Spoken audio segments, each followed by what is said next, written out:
La alimentación parece ser el principal reto del mundo en estos próximos años. Y todo esto que inició con la pandemia por COVID-19 ha sido bastante preocupante, fundamentalmente por aspectos de producción agrícola y de la propia comercialización de estos rubros.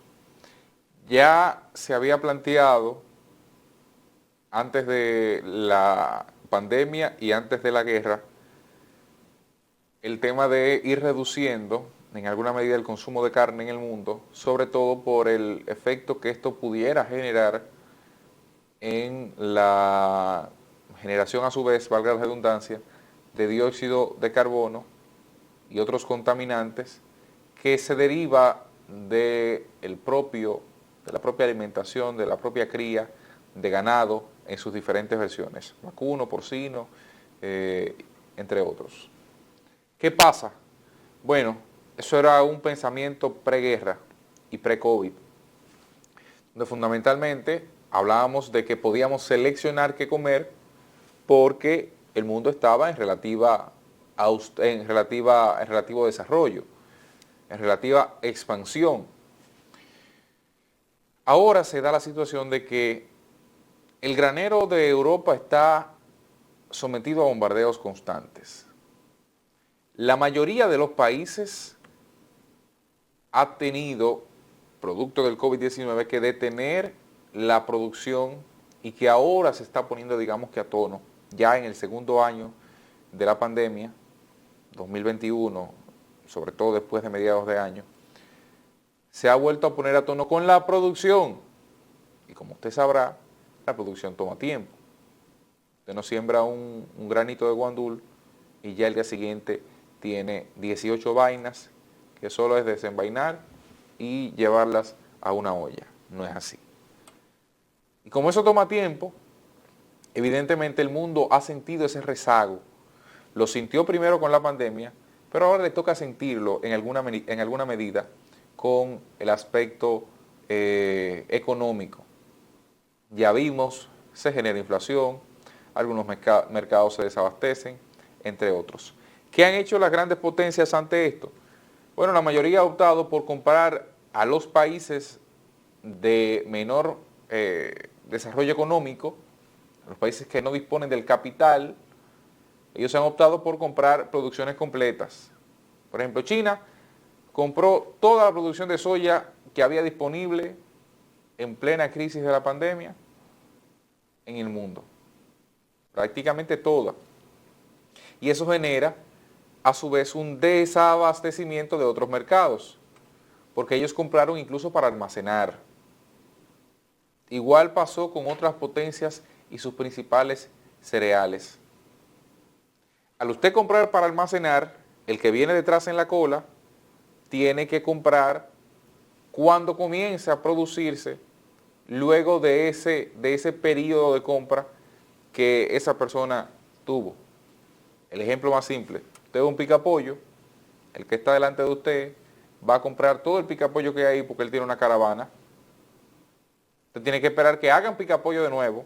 Si no hay pollo, que vayan y lo compren. Si no hay plátano, que vayan y lo compren, para usted comprar la única pieza que usted quería, que era su picapollo de 5 piezas con sus tostones, por poner un ejemplo. Eso ha pasado en el mundo. Estoy tratando de llevar al lenguaje más llano posible.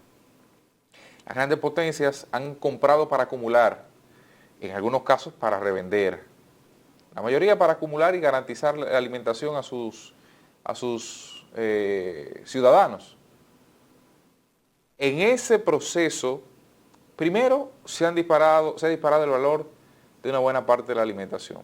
Segundo, los países que no han tenido por lo menos una cuota importante del abastecimiento de su mercado sobre la base de la producción local, han tenido que, o se han visto afectados por esto, y han tenido que someterse a largas y tediosas negociaciones con o los países compradores de esas producciones o los países productores de esas negociaciones para tratar de o desarrollar más el campo o, en alguna medida,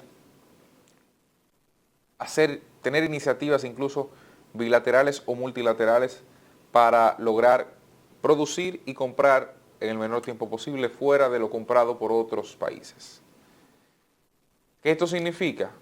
Bueno, lo que se ha manifestado históricamente, esa desigualdad entre países ricos y países pobres, donde usted logra garantizar a su población para años sin fin y donde por otro lado usted no tiene la certeza de que vaya a la alimentación. Nosotros estamos en una relativa marca positiva, pero con temor a desaparecer o a vernos afectados en ese proceso. ¿Cómo? Me parece que aquí se le ha dado más prioridad al tema importación en este gobierno que al tema desarrollo del campo. Y aunque en ocasiones pueda resultar más económico la importación, porque bueno, a China le sale más barato, por poner un ejemplo, desarrollar 800 millones de tareas de maíz. Sí, puede salir más económico y ponerla en puerto aquí en territorio dominicano, te sale a un 75% del valor que te lo coloca un pequeño productor. Es cierto. Y eso va a favor del bolsillo de mucha gente. Es cierto.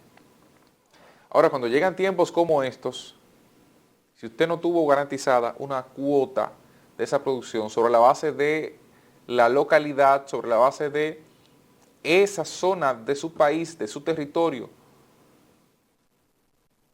hay la posibilidad de que ese mercado externo no pueda suplir las necesidades suyas, porque la prioridad es garantizar la alimentación a mi población.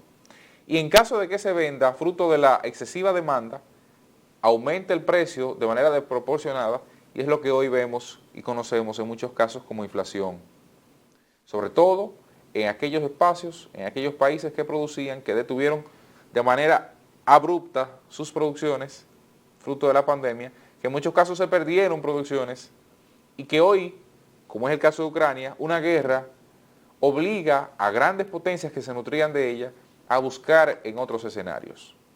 De ahí que la alimentación sea el principal reto para los países en cualquiera de sus condiciones y que esto suponga que en los próximos 5 años el que no logre alimentar a su pueblo pudiera tener consecuencias, sobre todo en los países democráticos, electorales.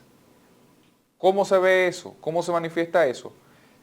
Olvídese de República Dominicana, vaya a Estados Unidos y fíjese cómo está el señor Joseph Biden, presidente de ese país, en este momento en las encuestas, por debajo de un 28%. Fueron las últimas informaciones que vi en términos de popularidad, no intención de voto, de popularidad, cuanto menos no será intención de voto. Usted se va a Francia, usted se va a España, usted le da seguimiento a la política argentina y se dará cuenta el boche que le echaron a los políticos en Argentina y que nosotros tuvimos digamos que una cuota por el tema del merengue y demás, viene precisamente de una inflación abrupta que se disparó o se ha disparado en los últimos años en Argentina y ahora es consistente. Y tienen un acuerdo con el Fondo Monetario Internacional porque, como dirían en buen dominicano, sus finanzas están apeñucadas, no hay forma. Entonces, si, aunque parezca irrisorio, aunque parezca una vuelta al pasado, es que el mundo está dando un retorno a el momento posterior a las guerras mundiales, donde lo principal era garantizar reconstrucción como pieza fundamental del desarrollo de la economía. Ahora no hay guerra, salvo en la zona céntrica de Europa, y digo no hay guerra en el sentido de que América Latina, por ejemplo, no necesita un proceso de reconstrucción, un plan Marshall, como se ejecutó en aquel momento. Pero lo segundo que era de preocupación en la época posguerra era la alimentación de la gente. Y sin alimentación, por más que usted crea, no hay desarrollo. De ahí que las campañas se fundamentarán, las campañas electorales, en esos temas.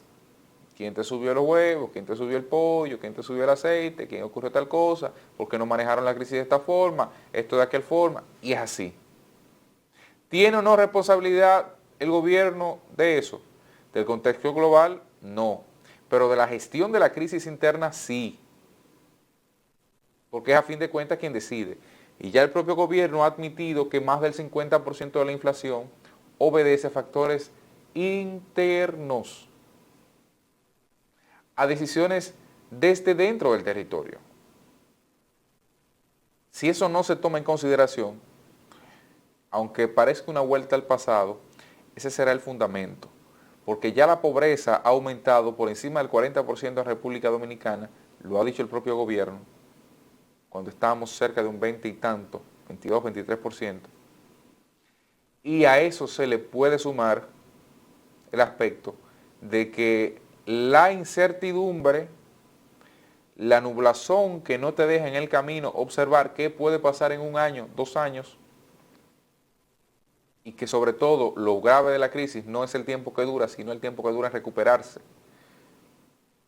pudiera entenderse que los procesos venideros serán fundamentados en eso, en buscar alternativas, no solo en República Dominicana, sino prácticamente en el mundo, de alimentación y tratar de volver a esa seguridad alimentaria más que necesaria.